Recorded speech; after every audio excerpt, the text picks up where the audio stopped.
Hello, everyone, and welcome to the FighterHeart Podcast, where we talk to people who have gone through extreme adversity and came out on top. I'm Joe Rizzo, and this is Ryan Costello.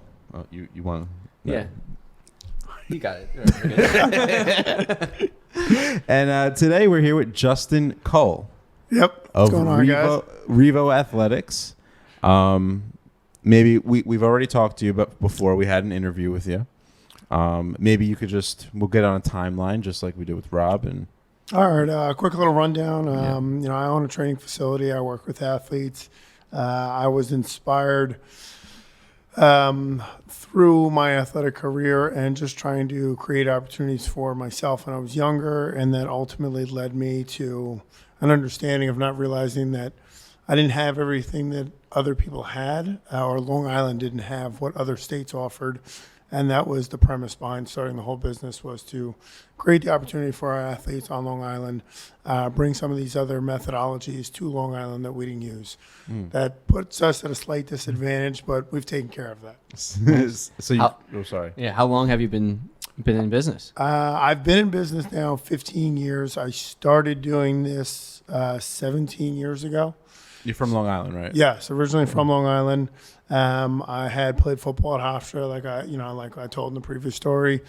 Played football at Hofstra. Played with a lot of athletes from other states, that's where I learned about the other methodologies of training, primarily more on the speed and agility side. Like everybody did strength and conditioning, but the thing we didn't focus on Long Island at that time period was athleticism. It was just about being as strong as you could. And, other states were focused on being the best athlete you could. And you really saw the advantage that those athletes had at the collegiate level and how it played a factor in their careers and how I was constantly playing catch up, which, it's a tough road to work through. Well, originally you wanted to be a football player, right? Yeah, originally I did. My goal was, like every childhood dream is to be a professional athlete. Football was my sport. That's what I went to college for. That's what I wanted to play as a professional, and it was a big wake-up call going to college. Mm-hmm. And when you're seeing the difference in athleticism, that really kind of just opens your eyes and allowed me to realize what I really needed to focus on. And unfortunately, it took me, 2 years of training outside of my college program just to be able to catch up to my teammates and be able to compete with them on that level. I was very grateful to, have the opportunity to play at the collegiate level. My college coaches kept me because, I was just a hardworking kid. I wasn't the greatest athlete, but I worked really hard. I was on time or early for everything. I just always put forth the extra effort, and they noticed that. So, my first meeting with my college coaches was to sit down, telling me that I would probably never play there just because I just wasn't at the skill level of my fellow teammates. How did it feel to hear that? It was a wake-up call. It was tough, especially coming in and doing everything you could at the high school level. And, I prided myself on coming in as like one of the strongest kids. But, the strength didn't equal the athleticism. So, therefore, you can be the strongest kid on the field, or one of, but it doesn't mean that you're going to be one of the best athletes on the field. Mm-hmm. And I, originally went in with a little bit more of a cocky attitude, but it was a very humbling first camp, and what they would call a tryout for a walk-on. It was very humbling. It taught me a lot very quickly. When did you feel that transition to start training athletes? Was it right after it take some time for you to decide to go that direction? Yeah, like you had that meeting. What happens next? I had that meeting, and a lot of my teammates told me about different things that they did. So New Jersey wasn't too far from us. So I would go from Hofstra over into Jersey. Sometimes it was 45 minutes. Sometimes it was 2 hours. It depended on the GW that day. So it was a lot of commuting. And that kind of triggered it. But in my mind, when I was still in college, you're still shooting for that dream of playing a professional sport. It was towards the end of my career. I actually started working for the company that I was training with because they wanted to extend their branch to Long Island. So they wanted to franchise and go into Long Island. They thought I'd be a great candidate because I had been with them for 4 years now. I had seen great results. I was a fun success story for them. They heard how passionate I was about it. In my mind, I was still trying to play, but I did kind of feel deep down inside that there was more to this than, the professional side of sports. So, it was an underlying theme for me. And my first year in working for that other company, that's when it really hit, because even going into the local high schools, including my own high school, it wasn't, the concept of being a better athlete and the speed and agility and just teaching people how to move better wasn't accepted. So what were you doing for that company? Were you training people? Yeah, I was training athletes. I was doing exactly what I did now. Oh, wow. So, and I was young and I still had a lot to learn, but And you developed your own strategy on how to do it? I developed my own methodology behind it. And that's really, that's what truly developed, was learning all the different methodologies in the strength and conditioning world, and then applying it to athleticism, and then seeing what works best, and then trying to figure out what works best for an 8-year-old versus a 12-year-old, and how there is a different foundation that needs to be built depending on what age you're starting at, but also natural God-given athleticism plays a big factor also. Like a very fast athlete, they're usually naturally very strong and powerful. So I don't need to emphasize building as much strength and power. I need to teach them how to control their body, how to stop faster, just how to be more stable, because their risk of injury is higher because they can produce more natural force versus a kid. That's why these athletes tear their ACL all the time, right? That might be overuse in individual sports. We're a hotbed for lacrosse, and that's what you see with a lot of lacrosse players is hip injuries, spine injuries, and ACL. And it's just they're playing too much of their sport. They're not emphasizing enough on the training aspect. You're creating overcompensation, and overcompensation eventually leads to some type of major injury. Now, there's always a freak, and Tyreek Hill's my favorite, because there's always a genetic freak who can do everything wrong, but their body is so good at compensating, it doesn't matter.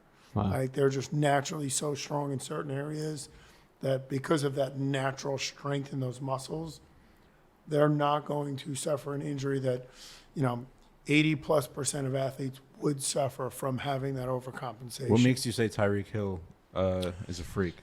From a speed standpoint, the guy can outrun almost anyone. And if you compare him to an Olympic sprinter, his running form is all sorts of messed up. Really? Yeah. I don't know can you explain? I'm not sure what you mean. I know who he is. I know he's fast. Tyreek Hill runs weird. He doesn't run weird because it actually looks normal because a lot of athletes run that way. But he's one of the few that survive that way. Yeah. So Odell Beckham Jr., when he got hurt. Yeah, when he first came into the NFL, you saw it right away. I'm like, this guy's going to pull his hamstring. Lo and behold, it's exactly what happened to Odell. And it was just from what's called an anterior pelvic tilt. So his hip flexors are too tight. He had too much of an arch in his lower back. You're running through the hamstrings too hard. So you're primarily using hamstrings, lower back. You've taken your core and your glutes out of the equation, or they're doing very minimal.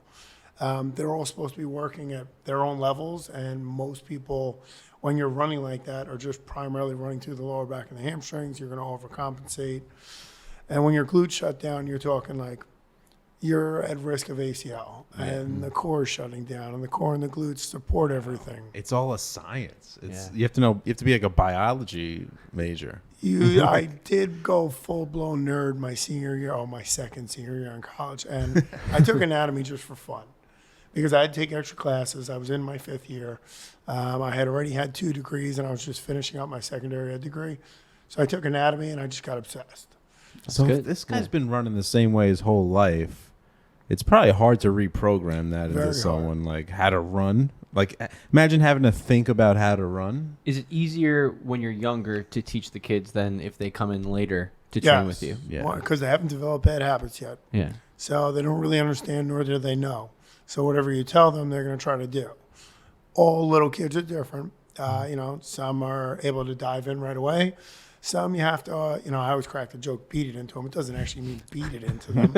But if they're not focused or paying attention, there's a repercussion. And then you just take a drill that is going to emphasize what you're trying to teach them, and you make them do it. So if a kid's running and he has that big arch in his back and his hips are tilted downward, then I'm going to make him sit there on a glute bridge for a minute, and that's his punishment.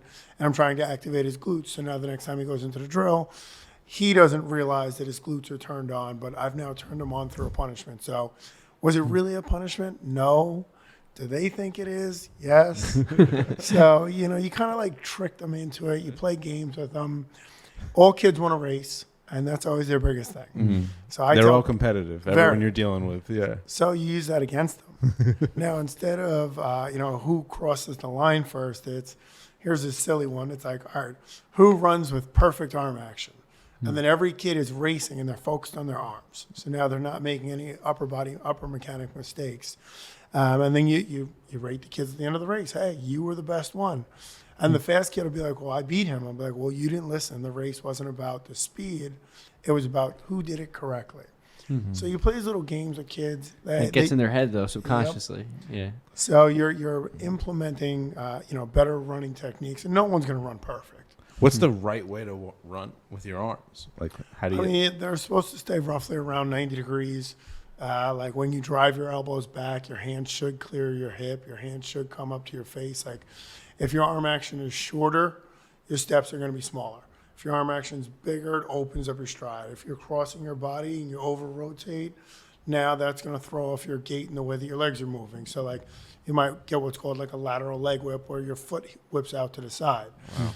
That's also contributed to the glute, but the arms play a factor in it. So there's a lot of things that go into when watching somebody run. And so is this something you train your trainers before you hire them to work for you guys? Like you teach them your method, basically? Yeah, I teach them my methodology, but I give everybody freedom. So I'm like, here are my main points, and these are the key concepts you have to understand. And if you want to deviate off these concepts to try to get a kid to understand something, you can, because one of the benefits to being a high school teacher was the different learning modalities. So I learned about the different ways that we all learn. So I'm visual, kinesthetic, mathematical, and musical. Those are the things that click in my brain the best. Once I understood how I learned, it was very easy for me to learn.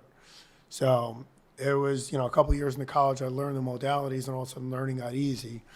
And it's understanding how a kid learns. Like, you got to identify what the kid responds how they absorb well to. it. Yep. Like hands-on or yeah, that would be kinesthetic. So like a kid who has to go through the motions and feel it, that would be a kinesthetic. And sometimes you have to put your hands on the athlete and help them work through the movement pattern so their brain understands it, because they think they're doing it right. Muscle memory. Yes. Yeah. Patience is a big key, especially when working with younger athletes. Yeah. So you've been working with younger athletes for a long time, so you probably have seen them when they were young to growing up to succeeding and playing at that professional level. Like, what does that feel like? How rewarding is that for you? I mean, that's the best feeling in the world. You know, like to run off like a few fun names. You know, these are three studs in college right now, but Andrew McAdory at Duke, Brendan O'Neill at Duke, Joey Spallina, who just went to Syracuse. I've watched those kids play lacrosse and train them since they were 10 years old. Wow. And, you know, like, their coach, their travel coach, is a very high-profile collegiate lacrosse coach. It's Joe Spallina, Joe Spallina is an unbelievable coach. And I mean this in a very positive way. He's a raging psycho in the sense that he goes above and beyond for his kids. And what he demands from his kids is what he demands of himself. And it's a raging psycho mentality. Like, you refuse to, you know, fail. You refuse to quit. You're just always going to work through everything, whether you're in the mood to do it or not. And, you know, in working with that group of athletes, you know, you saw what a lot of times they would do a lot. And in training, like, I'm doing a lot. Now, I had to learn to back off them, because if I push too hard and Joe Sr. pushed too hard, well, now these kids are overtraining, their bodies aren't recovering. So, you know, that was, you know, and I've been with those kids for 10 years. You know, you're talking a lot of learning experience through that. Like, what I know now versus what I knew back then, you know, I look back at myself and I'm like, wow, that was so dumb. I can't believe I was doing that. Yeah. But, like, I know in 10 years from now, I'm going to look back and say the same exact things. Like, you're always growing and learning, finding faster ways to achieve the goal as a group. Do you feel that what they've learned in the gym helps them outside of just being an athlete, just like other areas in their life? These kids, like, do you feel like they're more confident because of going through that training? Their commitment level and their dedication is, you know, unbelievable, and, you know, it's proven alone in their results. And I have other stories of kids who didn't become superstars, but they were bubble athletes. Like, really not that good of an athlete to start. And they became great athletes. And I'm not talking superstar level. Some people, including myself, are just not born for that level. But your work ethic drives you to a level of success where you can go play at a very high level, whether it's D2, D3, D1. You can play at these very high levels, and you can be a contributor. Like my first 2 years in college, I contributed by just being a really good practice player. And that's really all I was. Worked really hard. I tried to give my teammates good looks. And, I assumed my role at that time period was I'm going to make my teammates better. And because, you'll get called to try hard and all these different things at times because you're going harder than your teammates and they're getting frustrated with it. But at the end of the day, you're prepping them for that game where that guy's not going to go 110. He's going to give everything he has. So, yeah, you can get called to try hard. Kids still say that to this day. They would call Jordan try hard too, probably, or Kobe. Yeah. Like they were first in the gym, last out. Yep. That's a try hard. You're going to be the best. Yeah, guys done at the gym at 4 a.m. and you're just walking in, and that's already considered crazy. Yeah, and you're going to start talking bad about him. Like, come on. It's, I always try to preach to the kids. It's, don't get caught up in what other people say. Just focus on your goal and keep moving forward with it. Yeah. So to get into the evolution of Revo, you were working that other job, right? How did you branch off from there? It was a franchise, and I just didn't agree with everything. It was more about sales, and we're dealing with kids, and I was one of those kids. And, for me to spend an extra 5 or 10 minutes with a kid after a session and then kind of get reprimanded and be told I should be selling a private, I'm like, why? I just created a deeper connection with that kid. That kid now has somebody that believes in him and took extra time, and he might have never gotten that before. And, I just didn't feel like it was right to, constantly try to solicit money out of people. So, I had my own opinions, and it was just different from theirs. And I wanted to have my own ability to create. So that's really what motivated me to go in my own direction. And hence why, the So name. you opened your first spot, you just left there and opened, or how did it go down? I'm a shooter. So I will I will close my eyes and just pull the trigger, and, I'll deal with the repercussions later. So I did have a teaching job at the time. So I did have some financial stability. I was a sub. But I lived at home. I didn't have any demanding bills. And I just took my shot. And, Nice. My first year was hard. I bounced around. I was renting space from other people. And then I had gotten offered the full-time job at the school that I was working at. But, I had met with my family. And, I'm very fortunate. I have a very supportive family. I met with my family, and I told them that I wanted to quit teaching and I wanted to take a chance. If I was going to do it, do it while I'm young. If I fail, I fail. And I took out a loan I started at $60,000. It turned to $90,000 because, again, I was shooting and not calculating. You always need more. Yep. I did not calculate for that extra $30K. But, I ended up taking a $90,000 loan, and just renting a building, threw turf in it, and just ran from there. And I'm a raging psycho. So I would go anywhere and everywhere and just try to get people to come down and try it out. Yeah, and what was your tactic? Were you guerrilla warfare? You're going to parks, in different Yes. towns, you should be training with me? I went to high school coaches. I'll never forget, Rob Haas, who was the former coach at Sayville, the head coach. When I worked for the previous company, I went to him and I was like, hey, I want to train your team, blah, blah, blah. He's like, no, we got a guy. And he didn't even, just turned around and walked away. And another year went by and I was kind of doing my own thing at this point. I had started Revo. And I went back to him and I was like, I had trained a few of his kids at this point. They became studs for him. And I'm like, all right, are you ready to let me in? And, it was a little bit of a battle, but he finally gave me a shot. And from that day forward, I just hit the ground running. And, people always say I'm partial to Sayville. And I'm partial in the sense that it was the first community to give me a chance.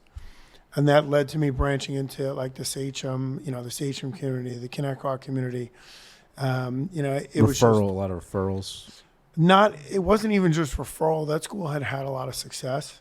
And all of a sudden, this concept of speed and agility was this new craze, and everyone thought it was this big thing. And, like people started jumping on. And, it was just, I had a few kids from here, a few kids from there, and all of a sudden the coaches started to notice a difference. And that's when coaches started to reach out. So it wasn't just me going after everything. Coaches started reaching out to me, and, it got to be a lot of fun. I did a lot of off-site training. I had the main facility. So I would go to their schools during the summer. They would come to me during their off period. So fall, they'd be in football. The wintertime, springtime, if they weren't playing other sports, they were with me. Summers, I would go back out to the schools. And I had really operated that way for like 8 to 10 years. Wow. Of, anywhere and everywhere. And it was, like you were saying before, I was at the kids' practices. I would go to their games. I'm a little crazy in the sense that, like, I really enjoy being around the kids. None of my trainers or anyone that I ever knew came to any of my games. It was your parents supported you, and that meant a lot. But to have an outsider from your family come down to one of your games, I always wanted that. I never got that, so I couldn't imagine what it's like to actually receive it. But, I love going to my athletes' games. Like, I'm excited for this year's football season. I travel to college games. I go to high school games. For my younger athletes, it has to be earned, and I always tell them that. But I will pop down if their team's in a championship game. Cool. I will gladly go down and support them at their championship games or their playoff games. That's awesome.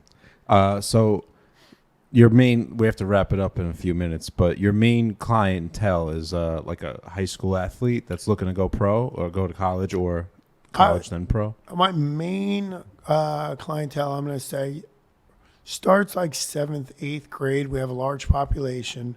The kids who stay with us, those are the kids who they're interested in trying to play collegiate or professional.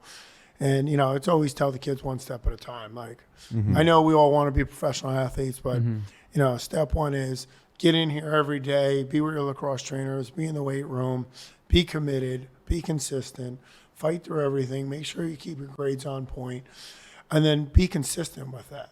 And, there's going to be times when they struggle, and that's what, like you see, like we have the larger population in 7th and 8th grade.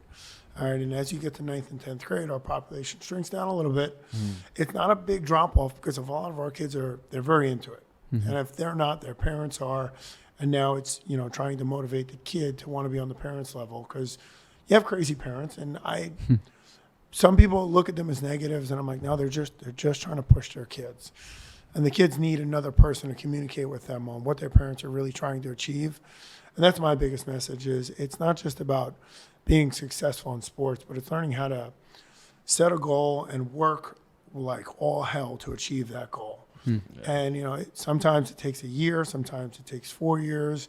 In my case, it was, I would say, if you think about my high school and my collegiate career, it's a 9-year process. And, like I've told you guys, I never won a championship. I wasn't a superstar. It was a 9-year process just to be, able to compete at that level and achieve a goal that I wanted to achieve. And that's what ultimately led me to where I am, at this day, which is trying to create these opportunities. Because I do feel if I would have been introduced to all of this training when I was younger, instead of it taking 2 years for me to be, a respected player on my team, I might have been able to walk in as a freshman having that, that athleticism that I needed to play at that level.